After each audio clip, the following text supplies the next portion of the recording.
Hello guys, welcome to my channel Maths Mantra. तो आज मैं लेकर आई हूँ क्लास 10 चैप्टर 1 के कुछ एमसीक्यूज। तो चलिए स्टार्ट करते हैं क्वेश्चन 1 से।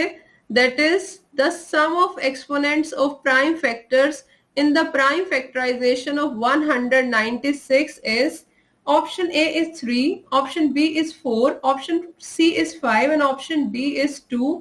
तो देखिए क्वेश्चन है प्राइम फैक्टराइजेशन ऑफ 196 और उसके लिए हमें 196 का करना पड़ेगा प्राइम फैक्टराइजेशन। देखिए 196 इवन नंबर है और वो 2 से डिविजिबल है। 2 9 जा 18 एंड 2 8 जा 6। Again 98 is even and divisible by 2. Next 49 is divisible by 7 and 7 times 1 is 7. तो देखिए हमने देखा 196 की जो प्राइम फैक्टराइजेशन है that is 2 multiply 2 multiply 7 multiply 7। तो हम इसको एक्सपोनेंट फॉर्म में अगर लिखें तो 2 की पावर 2 एंड 7 की पावर 2। हमें फाइंड करना है सम ऑफ एक्सपोनेंट्स और वो हो गया 2 + 2 इज आंसर 4। तो देखिए हमारा कौन सा ऑप्शन मैच हुआ, option B that is 4। So this is question 1. Now move to the question 2. The question 2 is the total number of factors of prime number is option A is 1, option B is 0, option C is 2 and option D is 3.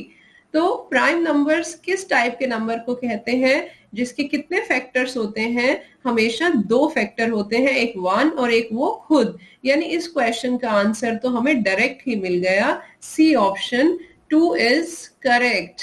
Prime numbers के हमेशा 2 ही factors होते हैं। So next question number 3। The question 3 is the HCF and the LCM of 12, 21 and 15 are respectively option A is 3 and 140, option B is 12 and 420, option C is 3 and 420 and option D is 420 and 3। तो हमें find करना है HCF and LCM of these 3 numbers 12, 21 and 15। पहले हम 12 का prime factorisation करेंगे। सो 2 की table से 12 डिविजिबल है, 2 6 जा 12। अब 6 जो है वो भी 2 से डिविजिबल है और ये हमने किया 12 का प्राइम फैक्टराइजेशन। अब बारी आती है 21 की। तो देखिए 21 जो है वो 3 की टेबल से डिविजिबल है, 3 टाइम्स 7 इज 7। अब 7 जो है वो 7 की टेबल से ही डिविजिबल है क्योंकि 7 क्या है, प्राइम नंबर। अब टर्न आती है 15 की और 15 का अगर हम प्राइम फैक्टराइजेशन करें सो 3 टाइम्स 5 इज 15 और 5 की टेबल में 5 आता है 1 पर।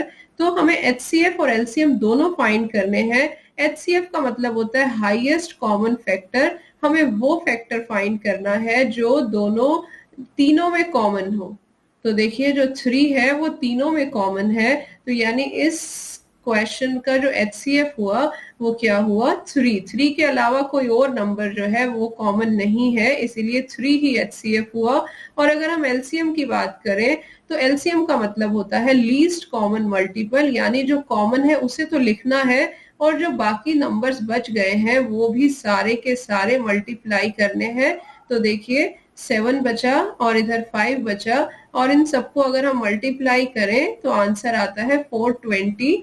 तो देखिए कौन सा ऑप्शन राइट हो गया, option C, HCF is 3 and LCM is 420। तो अब चलते हैं क्वेश्चन 4 की तरफ। Question 4 is the LCM of smallest 2 digit composite number and the smallest composite number is option A is 12, option B is 4, option C is 20 and option D is 44। तो हमें सबसे पहले पता लगाना होगा कि स्मॉलेस्ट 2 डिजिट नंबर कौन सा होता है। तो 2 डिजिट नंबर स्टार्ट हो जाते हैं 10 से। तो चेक करिए क्या 10 कंपोजिट भी है। तो कंपोजिट नंबर वो होते हैं जिसके 2 से ज्यादा फैक्टर्स होते हैं और 10 ऐसा नंबर है जिसके 2 से ज्यादा फैक्टर्स हैं। तो ये कैसा हो गया, smallest 2 digit composite number. Yes, this is right. Next smallest composite number is 4। तो इन दोनों नंबर्स का हम क्या फाइंड करना चाहते हैं, LCM। तो LCM का मेथड प्राइम फैक्टराइजेशन भी है। हम एक और मेथड आपको सिखाएंगे जो कि क्या है, कॉमन डिवीजन मेथड। तो पहले हम किससे करेंगे इसे? 2 से। 2 times 5 is 10 and 2 times 2 is 4। अब हम इसे 2 से भी कर सकते हैं, 5 से भी कर सकते हैं। चलिए पहले 5 से कर लेते हैं। 5 times 1 is 5 और 2 को एज इट इज कॉपी किया और अब हम 2 की टेबल से इसे डिवाइड कर सकते हैं। 1 को एज इट इज लिखेंगे और 2 times 1 is 2। तो अगर हम इसका एलसीएम फाइंड करना चाहते हैं तो हमें इन तीनों को क्या करना पड़ेगा? Multiply. So 2 multiply 5 multiply by 2, so it will become 2 5 ja 10, 10 2 ja 20। so right answer of this question is option C। so this is the right answer for question 4। now next we will move to the question number 5। question 5 is HCF of two numbers is 27 and their LCM is 162। if one of the numbers is 54 then the other number is option A is 36, option B is 35, option C is 9, option D is 81। तो देखिए जब HCF और LCM दोनों एक साथ हमारे question में apply होंगे, यूज होंगे, तो हमारे पास एक फॉर्मूला है जिसे हमें यूज करके इस क्वेश्चन को सॉल्व करना है। Formula is HCF multiply by LCM is equal to product of numbers. दो नंबर का HCF और LCM हमें बताया है, तो उन दो नंबर्स में से एक नंबर हमें बताया इन्होंने जो कि क्या है 54 और नेक्स्ट नंबर जो है वो हमें फाइंड करना है। तो HCF है इस क्वेश्चन में 27, LCM है इस क्वेश्चन में 162 और एक नंबर है 54 और नेक्स्ट नंबर हमें फाइंड करना है। दूसरा नंबर हमें नहीं पता, वही तो हमारा क्वेश्चन है, वही तो हमारी प्रॉब्लम है। तो जो चीज हम फाइंड करना चाहते हैं उसे अकेला रखिए और जो 54 मल्टीप्लाई है वो दूसरी साइड जाकर क्या हो जाएगा? डिवाइड। तो कैंसिलेशन होगा, मल्टीप्लाई डिवाइड में कैंसिलेशन का रूल चलता है। 27 1 जा 27, 27 2 जा 54 और 162 जो है वो 2 से कट हुआ 81 पर, और यानी जो इस क्वेश्चन का सही आंसर है वो क्या है? Option D. So 81 is the right answer. Now next question number 6. HCF of 144 and 198 is option A is 9, option B is 18, option C is 6 and option D is 12।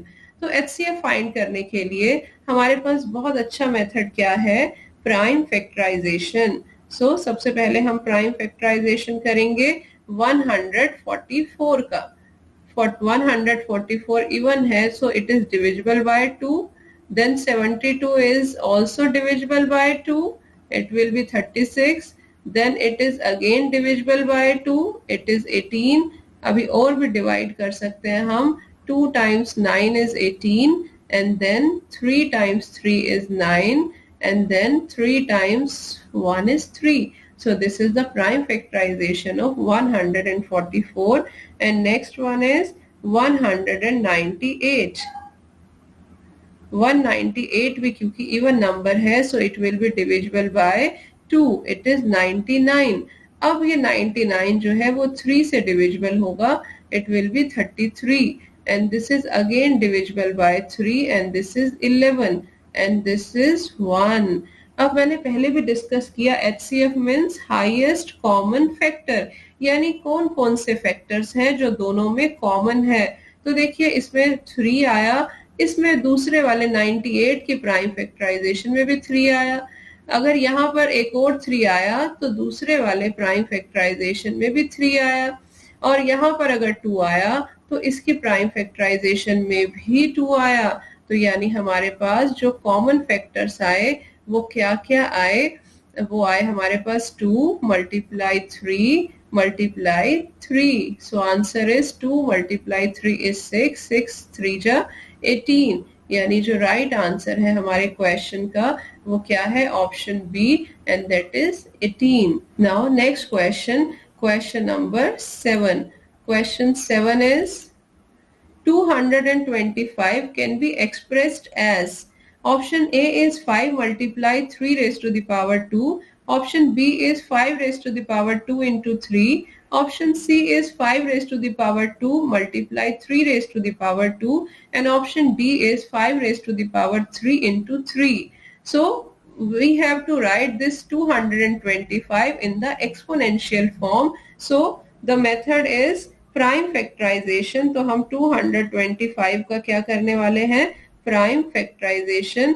तो 225 5 की टेबल से divisible होगा, 5 4 जा 20 and 5 5 जा 25. Then again divisible by 5, so it is 5 9 जा 45 and 9 is divisible by 3, and this 3 is again divisible by 3, and it is the prime factorization of 225. 5 into 5 multiply 3 multiply 3. So exponential form अगर हमें लिखनी है 5 की power 2 और multiply 3 raised to the power 2. तो देखिए कौन सा ऑप्शन मैच किया, option C is the right answer. I hope you can understand all the questions. So now move to the next question, that is question number 8. So what is the question? Just read it. Question 8 is the decimal expansion of 23 upon 160 will terminate after how many places of decimals. तो देखिए इसका एक बहुत short trick है. इसमें हम क्या करते हैं, हम डिनोमिनेटर पर ही काम करेंगे. हम डिनोमिनेटर की प्राइम फैक्टराइजेशन करते हैं, और चलिए आपको बताते हैं कैसे आप शॉर्ट ट्रिक लगाकर इजीली आंसर कर सकते हो. सो 160 का प्राइम फैक्टराइजेशन अगर हम करें 2 की टेबल से 80 पर डिविजिबल हुआ, again it is divisible by 2, it will come 40, again it is divisible by 2 and the answer is 20. 20 को भी हम 2 से डिवाइड कर सकते हैं, this is 10, again this 10 is divisible by 2, it will become 5 and 5 is prime and it is only divisible by 5. So हमने देखा कि 160 का जो प्राइम फैक्टराइजेशन है वो क्या हुआ, 2 की पावर हुई 5 और 5 की पावर हुई 1. अब आप सोच रहे होंगे इसमें ट्रिक क्या बताई मैंने, तो ट्रिक है जो मैक्सिमम पावर है वही हमारे इस क्वेश्चन का क्या है, आंसर है. अगर 5 की पावर बड़ी होती तो हम उस पावर को वैल्यू देते. अब यहाँ 2 की पावर 5 है, तो यानी वही बड़ी पावर जो है इस क्वेश्चन का आंसर है. यानी इस क्वेश्चन में हमारा जो डेसिमल प्लेस में डिजिट्स होंगी वो होंगी 5. Okay, so now next question, that is question number 9. Question 9 is 2.35 और 35 के ऊपर बार है. हमें बताना है ये किस टाइप का नंबर है. Option A, it is an integer, option B a rational number, option C is an irrational number, and option D is a natural number. तो अगर हम इस नंबर को एक्सप्रेस करना चाहें, इसके बार को रिमूव करना चाहें, तो किस तरीके से एक्सप्रेस किया जाएगा. 2.35 35, ये जो 35 है वो रिपीट होता जाएगा. इट मीन्स ये नॉन टर्मिनेटिंग होगा बट रिपीटिंग होगा. तो हमें पता है जो नॉन टर्मिनेटिंग नंबर होते हैं मगर जो नॉन टर्मिनेटिंग के साथ साथ रिपीट हो जाते हैं वो किस कैटेगरी में जाते हैं, वो जाते हैं हमारे रैशनल में. तो हमारे पास जो ये नंबर है वो कैसा हो गया, a rational number. So b option is right in this case. Now next question is last question, question number 10. The question 10 is 2 under root 3 is, option A is an integer, option B a rational number, option C an irrational number, and option D a whole number. तो देखिए number जो 2 है वो तो rational है but root 3 जो है वो इररेशनल है. और एक रैशनल और इररेशनल जब मल्टीप्लाई होते हैं तो अल्टीमेट कौन सी कैटेगरी बन के आती है, और वो हो जाता है irrational number. It means answer of this question is irrational number. So keep watching till my next video will come.